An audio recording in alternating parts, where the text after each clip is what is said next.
Hi, good morning. So we would begin the ITIL 4 Foundation Training Program. I would be your instructor. My name is Ashok Goel. So in this program, we would have 6 modules, Module 1 through Module 6. Module 1, we would speak about the basic course introduction, how ITIL as a concept has evolved over a period of time, more than 2 decades by now, right? In the Module 2, we would speak about some of the basic service management concepts and how multiple partners can co-create the value for the services which the end consumer would be happy to consume and would be willing to pay a certain price for that service, right? And we would speak about in module 3 the 7 important guiding principles which are helping you craft a service which suits a customer, which customers would be very willing to accept and decide a certain price for that for that service. Module 4, we would speak about the 4 important dimensions of service management. These dimensions include the organizations and people, the information and technology, partners and suppliers, and the value streams and the processes. We will go deeper into each one of these and understand how they impact and how they help you create a good quality of service for the consumers. Module 5, we would speak about the fundamental framework of ITIL 4 Foundation Program, and that is called Service Value System. Service Value System would be explaining how an opportunity is converted into a service which could be sold to a customer. What are the various elements that play in creating a service, and what are the various aspects of service management which as a service provider we need to take care of, right? Module 6, we would speak about some of the overarching principles about ITL practices which have evolved in last 2 decades. We would speak about some of the very important aspect of ITL Foundation program, which includes incidents management, cost management, change management. We'll talk about the SLAs, we'll talk about the service catalog, and we will talk about all the practices which have evolved over a period of time and how all of these practices help you create a service infrastructure and a framework which could be practiced by service delivery organizations. So let's begin with module 1, and which is about the course introduction. Let's understand why the services management is becoming important these days.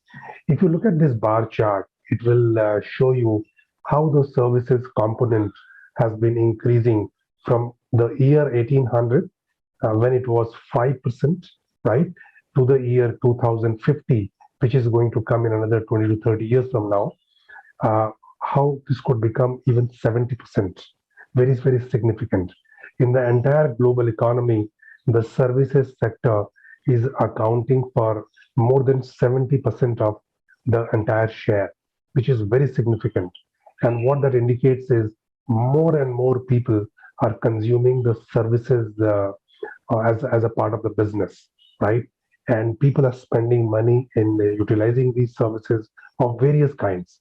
It could be consulting, it could be coaching, it could be training, it could be the software development services, the banking services, transportation services, hotel management services, and all of that put together, right?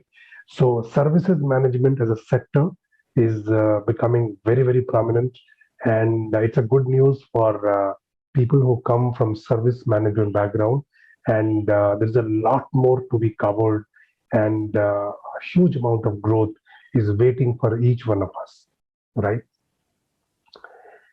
Let's understand that how this ITL framework has evolved and how these practices have been useful in various industries across organizations.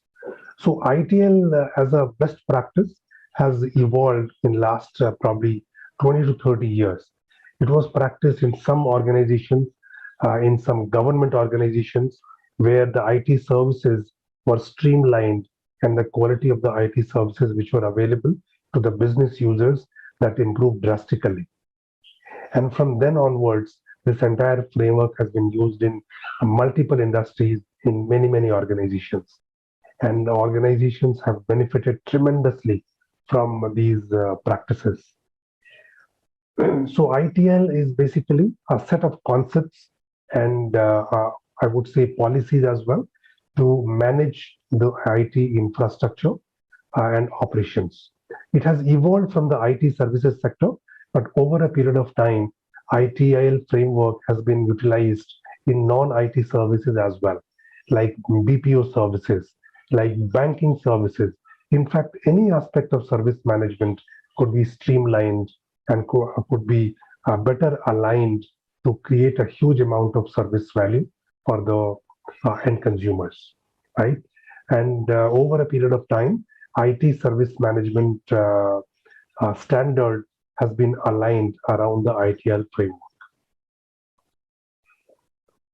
So ITL framework is like it's a set of best practice, which is a smaller subsection of an applied framework, right?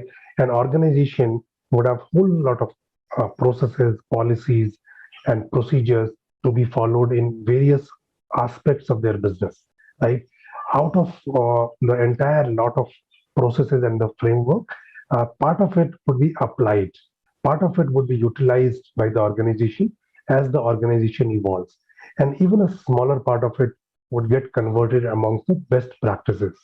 Best practices are those which became widely popular because they created huge amount of value for the end consumers, and they were practiced not only in certain niche organizations, but all the industry across.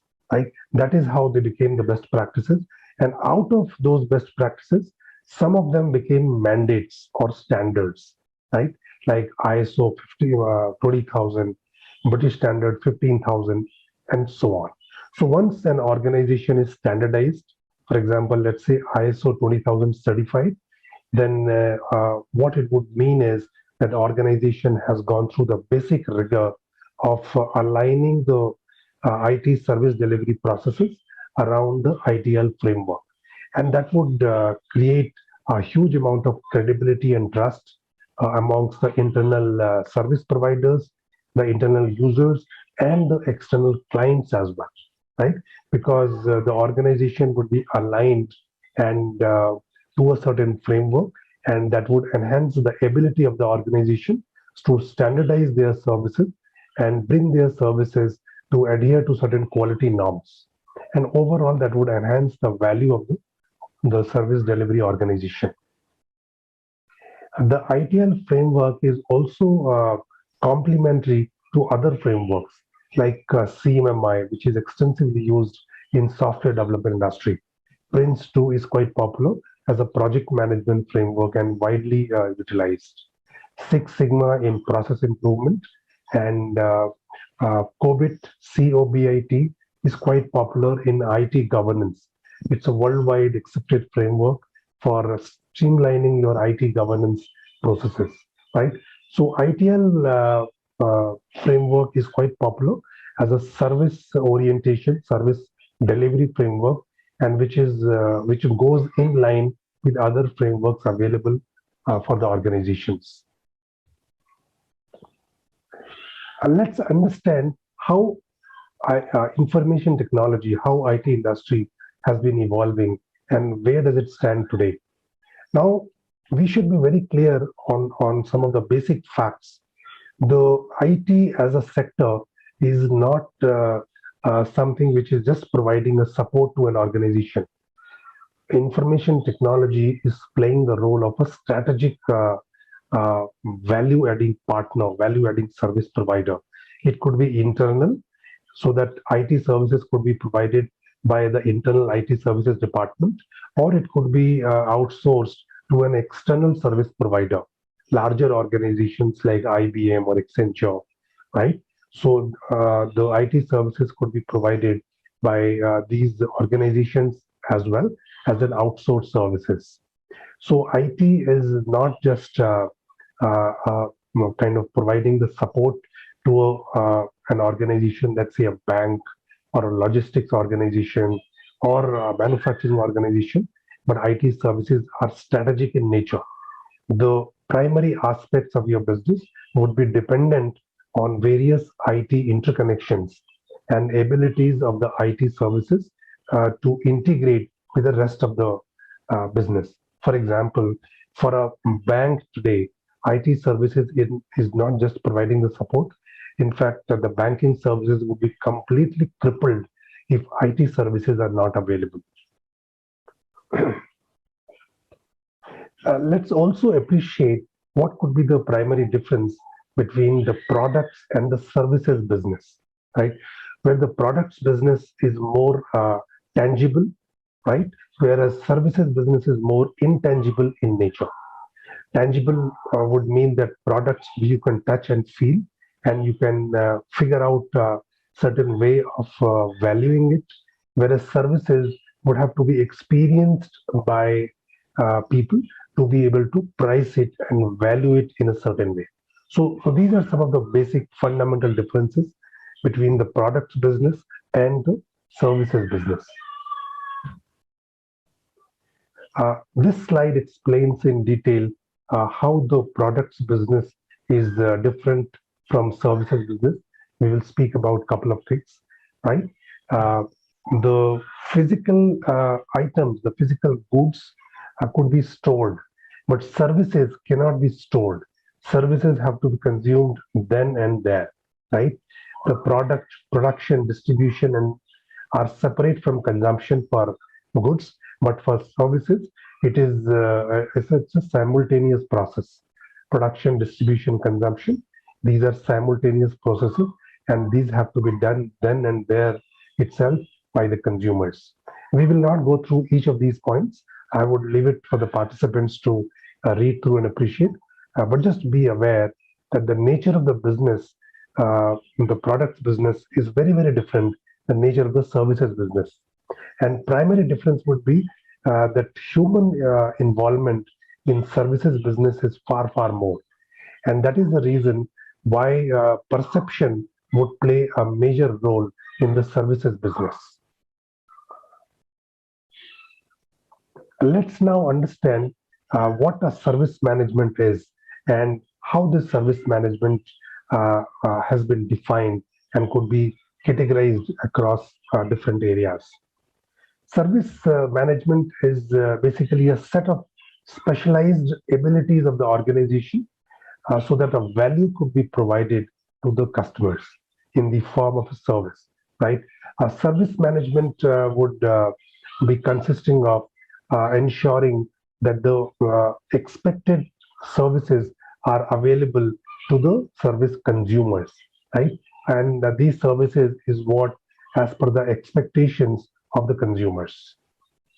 And when we are thinking of service management, we are not only providing good quality of the services to the consumers, we are also ensuring that those are as per the expected cost which customer is willing to pay, and those services create a great customer experience. Customer is happy to consume those services and pay a certain suitable price for those services. So all of these are part of service management.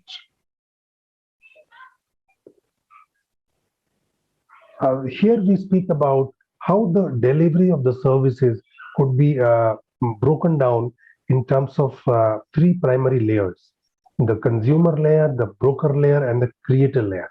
So let's begin with the creator layer. The creator layer is basically the IT service provider layer. This layer could be internal to the organization, or this layer could be outsourced as well, right? If you take an example of a bank, then in a bank, the IT services could be provided by the staff, which could be the employees of the bank as well, or the IT services could be outsourced to another service provider, a large service provider, depending on how the organization is structured, so that these services could be provided to the business consumers by that external organization. The middle layer is the senior IT management of the bank, right? These would be a chosen few people at the senior management, and they would be acting as the broker layer. The idea is they understand very clearly the IT requirements of the business, the banking business. By virtue of their experience, they would understand the banking business, and they would also understand the IT services, how these could be structured and how this could be provided to the banking users, right? So broker layer would understand the business needs clearly and how these needs could be fulfilled with IT services. Consumer layer is the business users of the bank, right? These are the people who will not understand the IT services nuances or the limitations much, but they understand the banking business very well, and they understand IT to the extent the IT services are utilized by the banking staff, right? So this layer is basically the business users who will be consuming the IT services. Now, it is important for each one of us to understand each of these three layers: the consumer layer, broker layer, and the creator layer.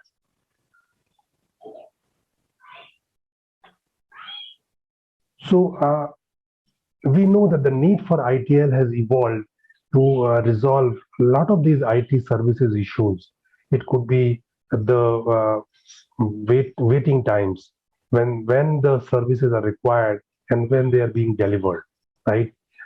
Whether the services are having interruptions in between, whether there's a change break cycle. That would mean if there's an interruption, how much time it takes to recover, and then again, when is the next interruption in the IT services? How reactive are the customer services? How proactive and the reactive customer services are, right? So all of these basically validate our need for providing a good quality of ITL services on which customer can trust and customer can concentrate on their respective business function rather than worrying about whether the IT services will be available or not. Thank you very much. So this was the introductory program, and this was for the module 1. Thank you very much.